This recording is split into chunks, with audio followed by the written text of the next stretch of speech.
Rápidamente sobre un programa de bioseguridad que hemos implantado pues para las plantas de producción.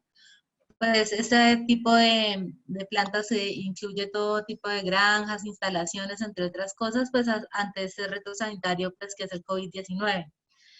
Mi nombre es Laura Moreno, yo soy la gerente de línea del área de bioseguridad de Laboratorios Aurofarma. Bueno, entonces acá pues vamos a hablar de unas generalidades muy rápidas del virus y en cuanto a bioseguridad pues vamos a hablar de protocolos básicos, principalmente centrándonos en el tema de la cabina de desinfección del personal. Entonces, pues básicamente acá lo que les quiero decir es que el coronavirus fue designado como SARS-CoV-2 y es el causante de una enfermedad que conocemos hoy día como COVID-19. Es una emergencia de salud pública de importancia internacional declarado por la OMS. Este tipo de coronavirus, esta familia de coronavirus puede generar diferentes tipos de afecciones de tipo respiratorio. Entre esas, pues causó el MERS en el Medio Oriente y el primer SARS que se conoció en la historia. Los virus en general, podemos decir que no son microorganismos vivos, sino son microorganismos estructurales, lo cual no se pueden ver en un microscopio de tipo normal, sino que tenemos que verlo en microscopio de alta definición. Lo que es bastante interesante acerca de los virus es que la gran mayoría comparten un par de estructuras y hay unos que tienen estructuras adicionales. Entonces, en el interior, por lo general, pues tienen una cadena simple o compuesta de ARN o ADN. Entonces, pues rápidamente lo que les decía, las generalidades del virus, en cuanto a que el coronavirus se presenta como diferentes tipos de enfermedades respiratorias. Entonces, venía diciéndoles que se compone de un par de componentes que comparten todos los virus. En este caso, pues vendría siendo una cadena simple o sencilla de ADN o ARN. Seguido de esto, va encapsulado en una membrana, en una cubierta proteica a base de proteínas M, que son proteínas de la membrana o de la matriz, forman pues este cápside. Sobre este cápside, en algunos virus, se forma una envoltura lipídica que obtienen al salir de la célula infectada. Normalmente este tipo de los virus no sobreviven en superficies mucho tiempo y solo deben estar dentro de la célula viva para poder replicarse. Los antibióticos, ningún tipo de antibiótico es efectivo contra los virus. Entonces, para entender un poquito más la diapositiva anterior, les digo que este es el coronavirus que nos está atacando en este momento y tiene una cadena sencilla de ARN, tiene una envoltura, la cápside de las proteínas M, y encima la envoltura lipídica a base de espigas de glicoproteínas. Una línea de tiempo rápida para entender qué ha venido pasando es que a partir del 8 de diciembre del año pasado, en 2019, se presentó el primer caso. No fue sino hasta el 31 de diciembre cuando la sanidad en Wuhan reportó 27 casos de neumonía de etiología desconocida. Todos estos casos se debieron a la exposición a un mismo lugar, por lo cual las autoridades iniciaron los estudios. El 7 de enero del 2020 ya reconocieron que fue un coronavirus y el 12 de enero ya lo bautizaron SARS-CoV-2 y compartieron la primera secuencia genética que se conoció de este virus. Después de esto, el 21 de enero ya empezó a infectar en Estados Unidos, pasó el 25 de enero a infectar en Europa y hasta el 26 de febrero llegó a Latinoamérica a través de Brasil. El 6 de marzo llegó a Colombia y el 11 de marzo ya pudimos, por medio de la OMS, nombrarlo como una pandemia mundial y decretar pues la emergencia. Las autoridades nos han hablado muy claramente de cómo se propaga el virus. Se resume en dos formas muy básicas. La primera es por contacto de persona a persona, en contacto mínimo o cercano en 2 metros, y que son personas que son portadoras del virus de manera asintomática o que presentan algún tipo de síntoma. Normalmente este tipo de virus se contagia a través de el aerosol que se produce en las gotículas, por las gotículas respiratorias de la saliva, al toser, al estornudar, hablar. Entonces, pues por eso es importante mantener la distancia. También se contagia a través de las superficies y objetos, y esto es importante para tener en cuenta a la hora de la desinfección. Entonces, nos damos cuenta que a través de las gotículas que les comentaba, puede durar en ese tipo de aerosoles hasta 3 horas viable en el ambiente. Y en otros tipos de superficies, como por ejemplo acero inoxidable y plástico, puede durar viable con cargas altas hasta 7 horas, pero con cargas muy reducidas, pero siguiendo con su nivel de infección, puede durar hasta 3 días en estas superficies. En cobre puede durar 4 horas y en cartón y papel puede durar hasta 24 horas. Acá les dejo un link de los estudios para que también ustedes puedan revisar pues, con más calma. El mapa de hoy, hasta hace un poco más de 20 minutos, íbamos la infección ya llegando a casi todas las partes del mundo. Son muy pocos los países que no han reportado casos, y muchos de esos países que no han reportado casos es porque no han podido establecer unos protocolos de pruebas convenientes. En Colombia ya vamos, hasta hace 20 minutos, vamos en 3.105 casos y ya superamos las 130 muertes, por lo cual pues es un tema bastante delicado. Los síntomas principales, como nos dicen las autoridades, pues es la tos, la fiebre, el cansancio y la dificultad respiratoria. Pero a medida que se ha avanzado el estudio del virus, pues nos hemos dado cuenta que también presenta síntomas de tipo entérico, puede presentar otros síntomas de tipo respiratorio también, a su vez síntomas de tipo renal, conjuntivitis, trombosis, entre otros síntomas que no han sido asociados de forma científica al virus como tal, pero que sí se han venido reportando casos que personas que se han presentado el virus han desarrollado este tipo de síntomas a raíz del contagio. Las medidas principales pues es lavarse las manos cada 2 horas como mínimo y utilizar el gel desinfectante después, utilizar pañuelos de tipo desechable principalmente para toser y estornudar para poder hacer el desecho inmediato, no tocarse la cara, la nariz, la boca, ni ninguna zona, con las manos sin lavar, y evitar el contacto con las personas, mantener el distanciamiento social, el aislamiento, también limpiar y desinfectar los objetos y las superficies que tocan frecuentemente, y ventilar pues la casa, las oficinas, todas las instalaciones que tengamos, para que precisamente las gotículas de saliva y estornudos y este tipo de partículas en aerosol se sequen rápidamente y pues el virus pueda ser eliminado también de esta forma. Como lo decía el doctor Miguel, pues bioseguridad es un tema de seguridad para la vida, y básicamente son procedimientos técnicos, medidas sanitarias y normas de trabajo, que es muy importante en este caso, las normas de trabajo que nosotros aplicamos de forma lógica para prevenir y diseminar agentes infectocontagiosos a la producción o a las instalaciones. ¿Esto para qué? Pues para que podamos evitar que se afecte la sanidad, el bienestar y los resultados técnicos, no solo de la producción, sino de las personas que también trabajan en ellas. Entonces, pues tenemos claro que la bioseguridad tiene 3 objetivos principales. En cuanto a resistencia, pues aumentar las medidas preventivas. En cuanto al aislamiento, pues prevenir toda la tipo de entrada de enfermedades. Y en cuanto a la sanitización, disminuir la exposición del personal como tal. Entonces, pues ya lo decía el doctor también en las definiciones importantes de este caso. Desinfección es el proceso físico-químico que tiene como objetivo reducción temporal, porque recordemos que las superficies después de desinfectadas pueden volverse a contaminar de virus, bacterias, hongos, entre otras cosas, se encuentran en superficies inertes. Y la asepsia es ese mismo tipo de procedimiento, pero en tejidos vivos. Entonces, este concepto es bastante importante.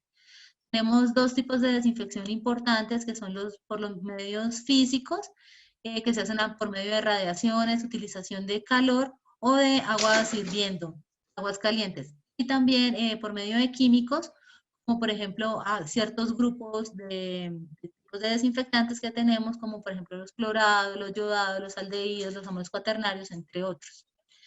A modo general, para la aplicación de un desinfectante, nosotros deberíamos aplicar un protocolo básico de limpieza Son 5 pasos realmente sencillos. Primero sería retirar la materia sólida, por lo general es un barrido, una limpieza. Después proceder a un remojado, un preenjuague. Por tercero, aplicar el detergente y mantenerlo 15 o 20 minutos en contacto mientras hacemos restregado. Posteriormente, aclarar, hacer un enjuague, dejar secar y aplicar el desinfectante que vamos a utilizar, nuevamente dejando actuar durante el tiempo de contacto. Entonces, básicamente, ¿qué es lo que pasa? En la superficie se van acumulando todos los microorganismos y encima de ellas se van acumulando todo lo que es las capas proteicas y las capas de minerales. Por último, se acumulan las capas de materia orgánica, en la cual ya tenemos, pues, sobre todo presencia de grasas.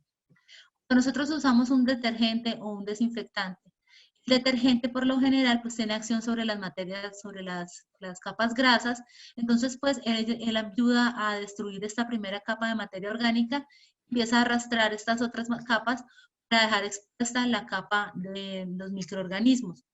Cuando utilizamos el desinfectante directamente sobre la materia orgánica, debemos estar seguros que este desinfectante va a llegar hasta la última capa, va a hacerle el proceso de eliminación de los patógenos, por lo tanto va a tener efectividad biocida. Si la concentración de este desinfectante no es lo suficiente para hacer la oxidación de la materia orgánica y llegar hasta abajo, vamos a oxidar esa concentración en estas primeras capas y no vamos a poder obtener una desinfección adecuada. Entonces, bueno, esto más básicamente es como repetir lo que les decía, el desinfectante sobre objetos no vivientes, el antiséptico sobre tejidos vivos. Y recordemos que pues este tipo de productos son productos químicos fuertes, normalmente tienen formulaciones muy específicas, algunas veces vienen en combinaciones de principios activos, y recordemos que los desinfectantes no tienen actividad selectiva. Ellos destruyen todos los microorganismos que se encuentran a su paso, dependiendo del nivel de desinfección en el que ellos se encuentren. Ya vamos a ver en los niveles de desinfección cómo se clasifican. Factores importantes a tener en cuenta cuando vamos a utilizar un desinfectante. Lo más importante es la concentración que vamos a utilizar, el tiempo de exposición o tiempo de contacto, la cantidad inicial y la naturaleza de los microorganismos, pero adicional a eso tenemos que tener en cuenta las características del agua como temperatura, dureza, pH, entre otras cosas, y la presencia de materia orgánica, del cual les comentaba en el video del biofilm. También tenemos que tener en cuenta las características y los criterios básicos, que por ejemplo que tenga un alto espectro, que sea de rápida eliminación de patógenos, que sea activo frente a materia orgánica, que no sea irritante, por ejemplo, para el operario, que no sea tóxico, que no corroa los materiales en los que se aplica, que no vaya a dañar esos materiales, que sea económico, pero este económico tenemos que evaluarlo muy bien porque aquí no solamente hablamos de costo-beneficio, aquí tenemos que incluirle el riesgo. Es no solamente el costo del producto más el beneficio que este nos trae, sino el riesgo que correríamos nosotros al utilizar un desinfectante que no es adecuado o al utilizar unas concentraciones que no son adecuadas, precisamente dependiendo pues, de la actividad que lo vamos a llevar. Entonces, en este campo económico, pues también tenemos que evaluar el riesgo, que para el tema del coronavirus es un riesgo bastante alto. Debemos que sea estable después de la dilución, que sea muy fácil de usar para la persona que lo va a diluir y que tenga un efecto residual. Si hablamos de desinfectantes como tal, pues queremos que el efecto residual sobre la superficie sea bastante prolongado. Y si hablamos de antiséptico, queremos que este efecto residual como tal no sea irritante sobre la piel.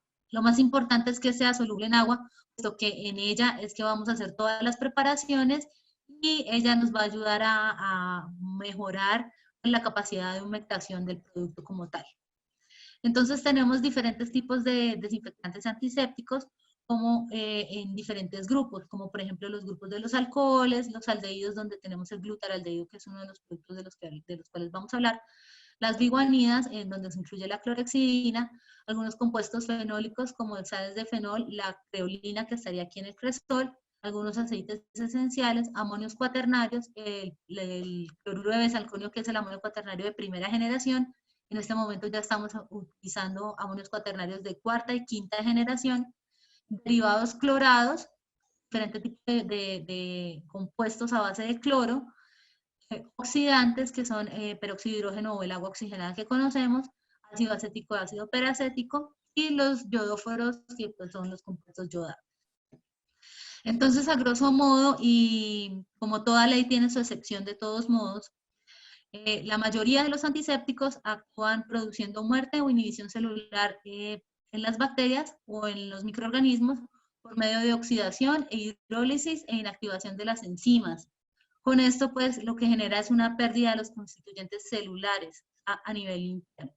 Mientras que los desinfectantes, por lo general, actúan como desnaturalizadores de proteínas y precipitantes también de las mismas y de enzimas sobre la membrana celular, lo cual causan una eliminación del patógeno.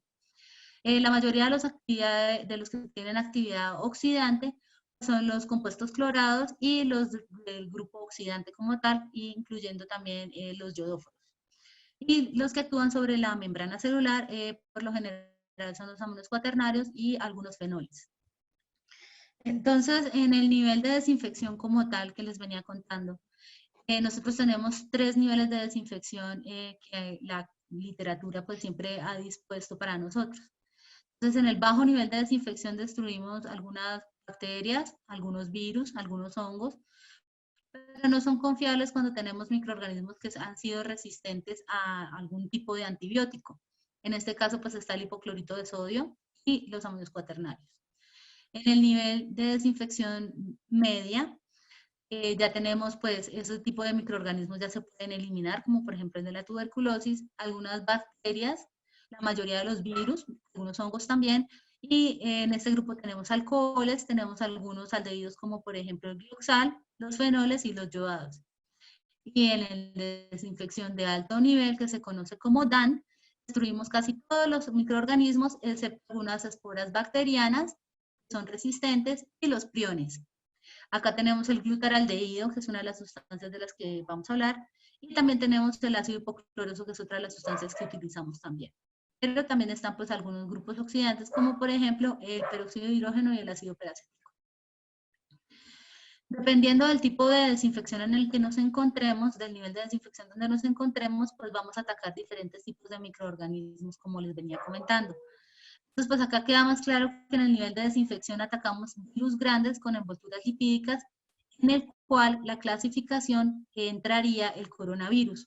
El coronavirus lo podemos ubicar en este grupo de acá, en el virus grande con la envoltura lipídica.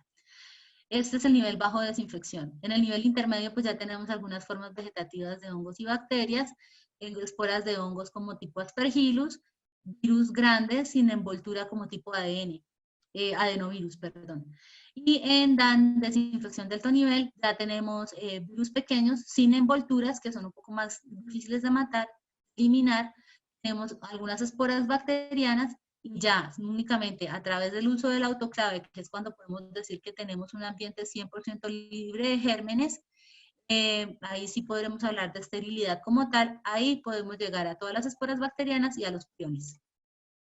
En cuanto a la inactivación del SARS-CoV-2, el virus causante del COVID-19, pues ya se hicieron varios estudios también, que acá pues les dejo también un link para que podamos revisar, en donde habla que en 1 minuto de exposición con glutaraldehído al 2% ya se encuentra inactivado.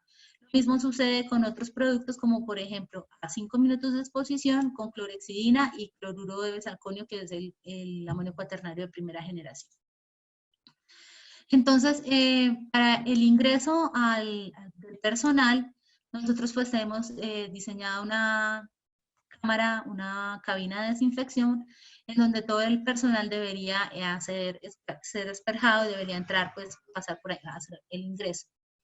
Entonces, pues la cabina para la desinfección corporal y de elementos personales es una cabina que es transportable, es ligera, láminas de policloruro de vinilo, PVC, tiene un sistema de nebulización con 6 microaspersores, 6 que están ubicados, 2 en la parte alta, 2 en la parte media, 2 en la parte baja, un sensor de movimiento, una bomba de 0.5 caballos de fuerza y un tanque de 250 litros. La medida es de ancho 1 metro, de largo 1,5 metros y de alto 2 metros.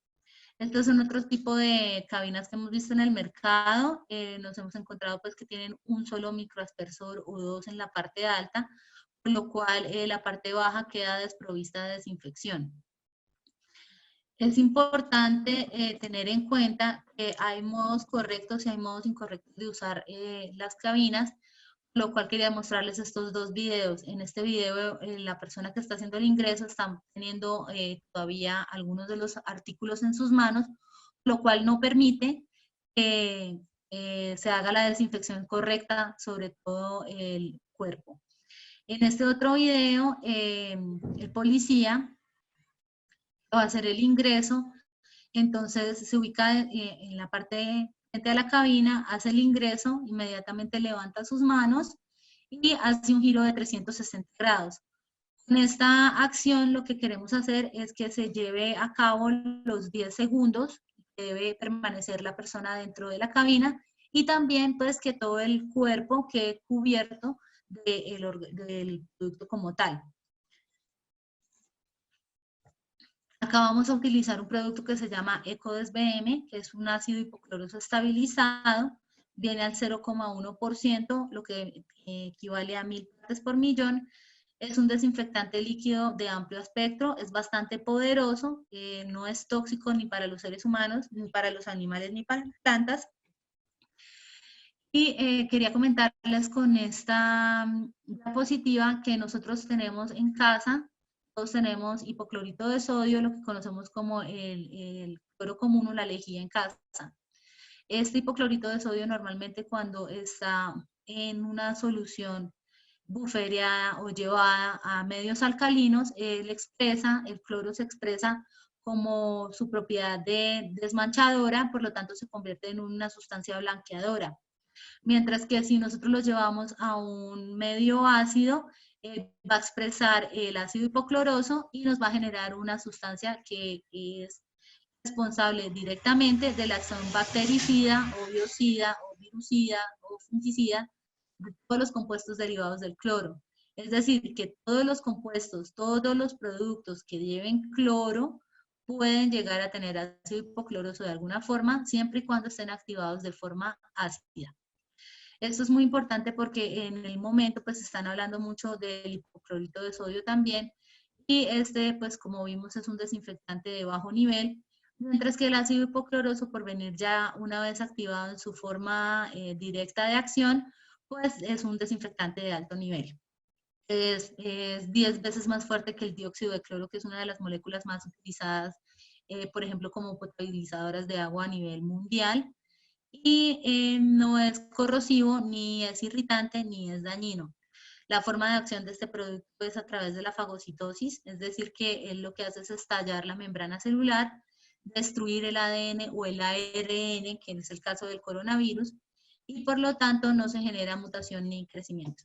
Acá este producto se puede utilizar en donde no es permitido químicos tóxicos, como por ejemplo en la presencia de operadores y alimentos.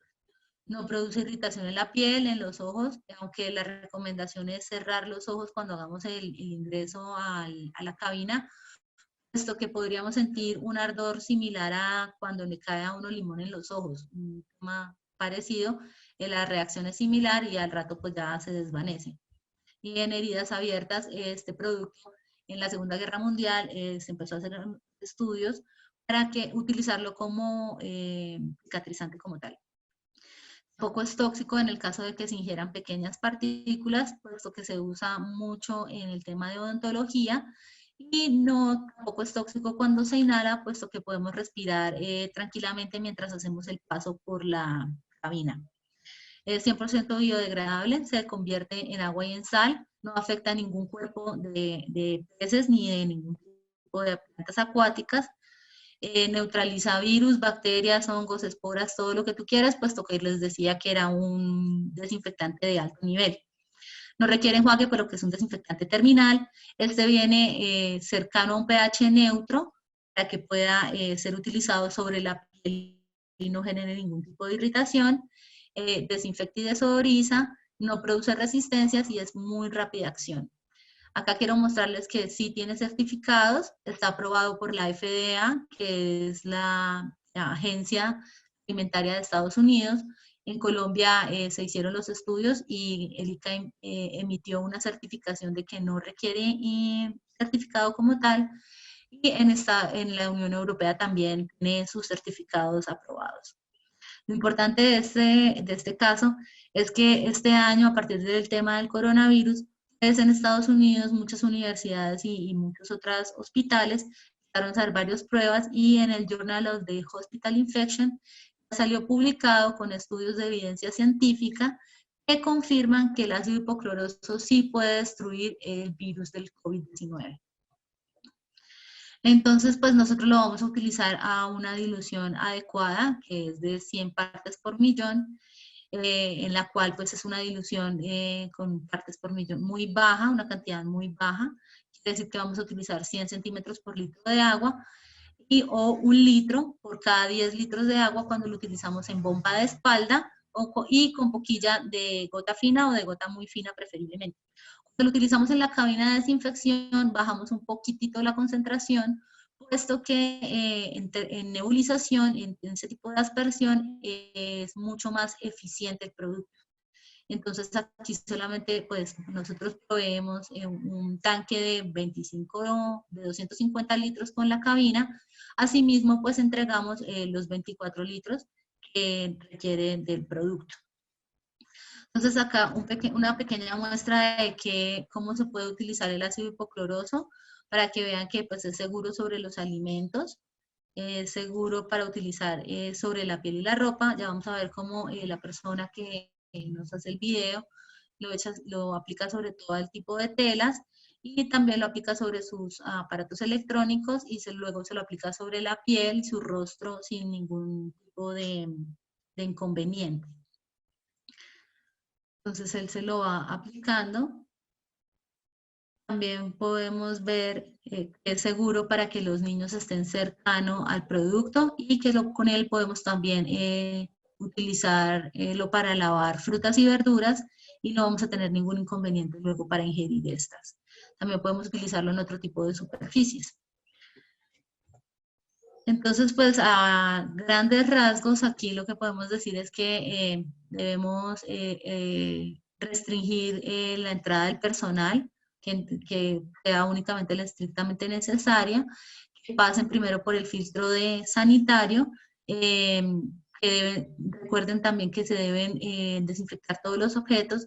Lo ideal es vaciar las maletas, sobre todo si tenemos algún tipo de elemento que sea de plástico o que sea metálico. Recuerden que en estas superficies el virus dura casi 3 días haciendo su efecto infeccioso y despejar todo este tipo de elementos también con el mismo producto.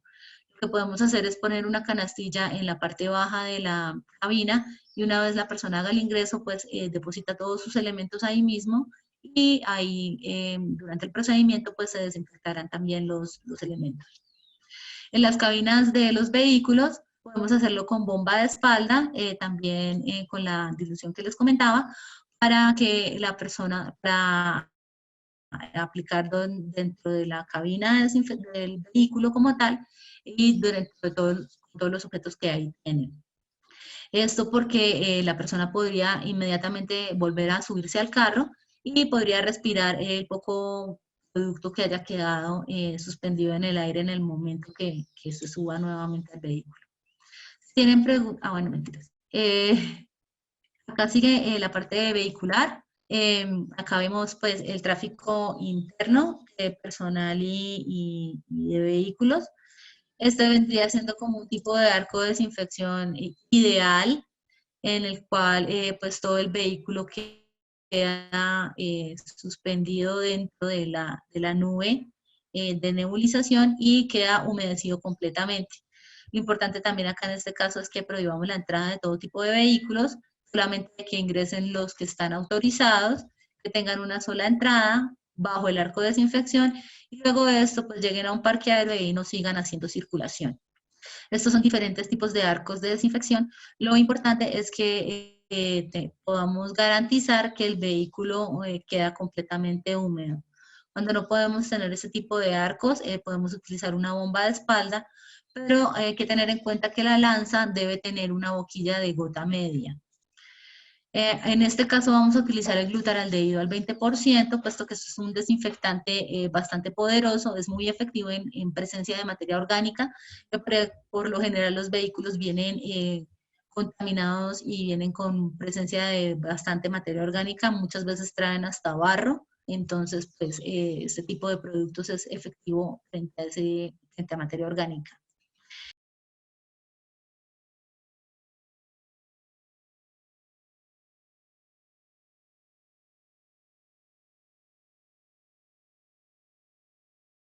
Este es el aldehído más, este es el aldehído más efectivo que hay en todo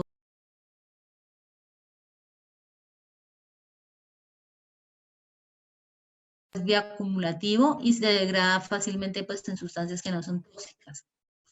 No corroe metales, no corroe ningún tipo de materiales y se puede utilizar de diferentes maneras, en inmersión, como por ejemplo para hacer esterilización en frío, en aspersión, en nebulización en el arco de desinfección o en termonebulización también. Este producto pues tiene una precaución importante y es que puede llegar a ser tóxico para la piel, por lo que no se usa como antiséptico, sino únicamente como desinfectante. O sea, únicamente está dirigido a superficies de objetos inanimados. Acá vamos a utilizar una dilución 1:200, lo que quiere decir 5 centímetros por litro de agua o 1 litro por cada 200 litros de agua.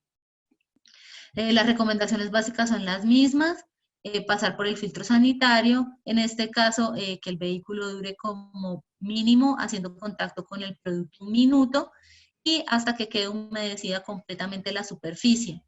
Desinfectar las cabinas como ya les había comentado, llevar todos los registros de los vehículos y de las personas que ingresan, seguir pues ya todo el resto de las recomendaciones que nos han brindado tanto el Grupo Empresarial Italcol y el Gobierno Nacional.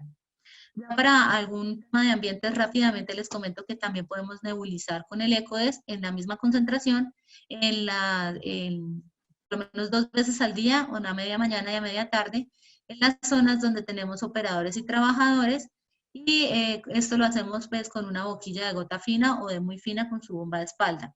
También se pueden hacer limpiezas de objetos y de superficies, teniendo en cuenta pues que también debemos hacerlo como mínimo 2 veces al día.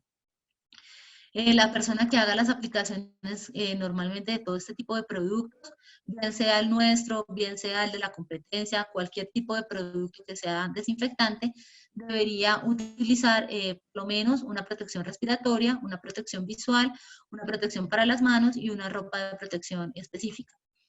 También pues si va a utilizar su bomba de espalda o si va a utilizar pues, paños desinfectantes, paños para hacer limpieza sobre escritorios o sobre, por ejemplo, algunos equipos electrónicos, debemos utilizarlos una sola vez y luego proceder al lavado. Tenemos también pues disponible el combo COVID, que está compuesto pues también por un amonio cuaternario, el jabón un amonio cuaternario para las superficies principalmente de acero inoxidable, un jabón antibacterial para hacer el lavado de las manos, pero también de los paños o los trapos que podemos utilizar, y el gel antibacterial. Cualquier duda, pues acá les dejo mis datos para que también puedan contactarme y pues, resolver cualquier inquietud que tengan adicional sobre este tipo de productos. Y asimismo, pues también pueden dejarlas en el chat y nosotros pues estaremos respondiendo también a esas inquietudes. Eso pues ha sido todo lo que tenía para comentarles. Acá pues también tengo toda la biografía, toda la referencia para que en cualquier momento pues lo puedan consultar.